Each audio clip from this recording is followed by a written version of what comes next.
అదరకొట్టే కారం రంగు రుచి ఆచి కారం పొడి. ఆర్జేడీ శాసనసభాపక్ష నేతగా తేజస్వి యాదవ్ ఎన్నికయ్యారు. కేవలం 25 సీట్లతోనే పార్టీ గెలిచినప్పటికీ తేజస్వి నాయకత్వం వైపే లాలు మొగ్గు చూపారు. ఎన్నికల ఫలితాలు నమ్మశక్యంగా లేవన్నారు లాలు.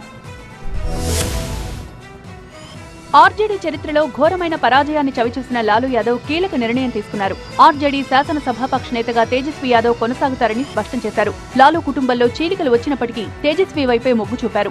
పాట్నాలో ఆర్జేడీ శాసనసభాపక్ష సమావేశంలో తేజస్వి యాదవ్ ను ఏకగ్రీవంగా ఎన్నుకున్నారు. తేజస్వి తీరుపై లాలు కూతుళ్లు తీవ్ర ఆగ్రహంతో ఉన్నారు. వాళ్లంతా లాలు ఇంటి నుంచి వెళ్లిపారు. లాలు కూతురు రోహిణి ఆచార్య తేజస్వి తీరుపై మండిపడ్డారు. కూతుళ్లంతా తీవ్రంగా వ్యతిరేకించినప్పటికీ ఆర్జేడీని ముందుకు నడిపించే సత్తా తేజస్వికే ఉందన్న అభిప్రాయాన్ని లాలు వ్యక్తం చేశారు. ఇప్పటికే తన నాయకత్వాన్ని తేజస్వి యాదవ్ నిరూపించుకున్నారని, ఒక్క ఓటమితో కుంగిపోవాల్సిన అవసరం లేదన్నారు. అసెంబ్లీ ఎన్నికల ఓటమిపై ప్రతి సీటు నుంచి వివరాలు తెప్పించుకున్నామని, ఓటమి నమ్మశక్యంగా లేదన్నారు లాలు యాదవ్. తేజస్వి యాదవ్ నాయకత్వంలో ఆర్జేడీ నేతలు పనిచేయాలని లాలు యాదవ్ సూచించారు. బీహార్ అసెంబ్లీ ఎన్నికల్లో ఆర్జేడీకి కేవలం 25 సీట్లు మాత్రమే లభించాయి. రాఘేపూర్ సీట్ నుంచి అతి కష్టం మీద గెలిచారు తేజస్వి యాదవ్. ఆర్జేడీ కీలక నేతలు అసెంబ్లీ ఎన్నికల్లో ఓటమి పాలు కావడం లాలుకు షాక్ ను కలిగించింది. కుటుంబ సభ్యుల నుంచి తీవ్ర వ్యతిరేకత వ్యక్తమైనప్పటికీ తేజస్వి యాదవ్ వైపే ఆయన మొగ్గు చూపడం ప్రాధాన్యతను సంతరించుకుంది.